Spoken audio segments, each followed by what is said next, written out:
तो आप देख रहे हैं voice of MP news channel. मैं हूं आपके साथ महक। हल्दीघाटी के शहादत स्थल से शहीदों को पुष्पांजलि अर्पित कर पराक्रम यात्रा प्रारंभ की गई, जो विभिन्न शहर में होते हुए शनिवार को नीमच पहुंची। देखिए पूरी खबर। पराक्रम यात्रा का नीमच विधायक दिलीप सिंह परिहार, सैनिक कल्याण परिषद और राजपूत समाज के सदस्यों द्वारा स्वागत किया गया। साथ ही मनासा नाका स्थित शहीद पार्क और ज्ञान मंदिर कॉलेज परिसर स्थित शहीद स्मारक पर शहीदों को श्रद्धांजलि अर्पित की गई। ये पराक्रम यात्रा रक्तलाल हल्दीघाटी से 10 जून को प्रारंभ हुई थी, जो बागेश्वरी देवी मंदिर चंबल घाटी पर 18 जून बलिदान दिवस को समाप्त होगी। 10 जून को हल्दीघाटी में शहीद स्मारक से फूल और बलिदानी भूमि से पवित्र मिट्टी ताम्र कलश में लेकर प्रातः 9 बजे रक्तलाल से रवाना होकर नाथद्वारा, मावली, चित्तौड़, निम्बाहेड़ा, नीमच, मंदसौर, जावरा, नागदा, उज्जैन, वड़नगर, बदनावर, धार, बेटमा, इंदौर, देवास, शाजापुर, गुना, शिवपुरी, ग्वालियर, भिंड, इटावा, पोरसा, अंबाह, मुरैना होकर 18 जून को भावेश्वरी देवी मंदिर के पीछे प्रकट गंगा में पवित्र मिट्टी और फूल वाला कलश का विसर्जन साइकाल की बेला में किया जाएगा। पराक्रम यात्रा में संयोजक गोपाल सिंह राठौर, एडवोकेट और पूर्व प्राचार्य सह संयोजक भगत सिंह तंवर, सेवानिवृत्त मुख्य अभियंता यात्रा के साथ थे। की शहीद पार्क में नीमच सिटी के लोकप्रिय विधायक दिलीप सिंह परिहार की उपस्थिति में आज यहाँ पर हल्दीघाटी से चंबल घाटी तक जाने वाली पराक्रम यात्रा का जिस आत्मीयता से, जिस प्रेमपूर्ण व्यवहार से सैनिक कल्याण परिषद ने, युवा परिषद ने, अन्य लोगों ने जो स्वागत किया है, मैं उन सबका आभारी हूँ।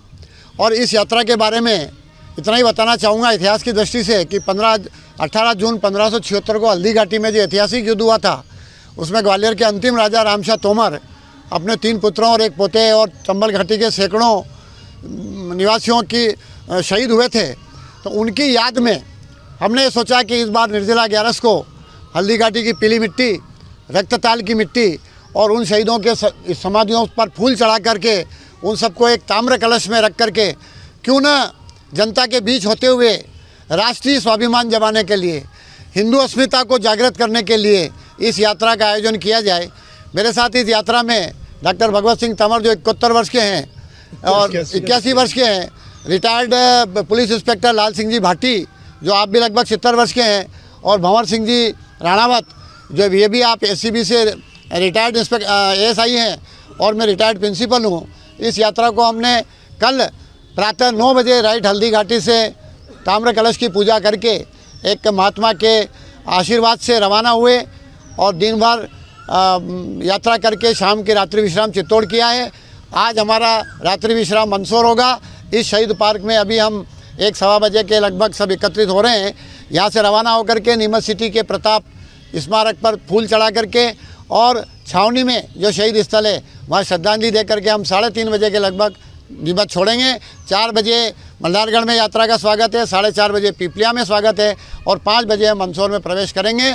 और हमारी यही इच्छा है कि 1400 किलोमीटर के लगभग इस यात्रा के पूर्ण होने के बाद 18 जून को, जिस दिन वो 76 को शहीद हुए थे, उसी दिन 18 जून को 5 बजे सांध्य वेला में इस ताम्र कलश को चंबल नदी के वहाँ पर जो प्रकट गंगा की धारा है उस धारा में इसको प्रवाहित किया जाए और उन हमारे पूर्वजों को श्रद्धांजलि दी जाए जिन्होंने हमें आज़ादी से सांस लेने के लिए अपना जीवन कुर्बान किया, अब स्वयं बलिदान हुए, वीर गति प्राप्त की। उन सबको मैं पुनः एक बार नमन करता हूं और यही इस यात्रा का प्रयोजन है। इसीलिए हमने इसका नाम रखा है पराक्रम यात्रा और स्वाभिमान कलश यात्रा। जिस स्वाभिमान के लिए राणा प्रताप जी है, जिस स्वाभिमान के लिए रामशाह तोमर जी है, इसीलिए हमने इसको पराक्रम, सारे वीर पराक्रमी थे इसलिए इसका नाम पराक्रम यात्रा दिया। और तो ये था अब तक का अपडेट। लगातार हर छोटी से बड़ी अपडेट के लिए बने रहिए वॉइस ऑफ एमपी के साथ। जय हिंद, जय भारत।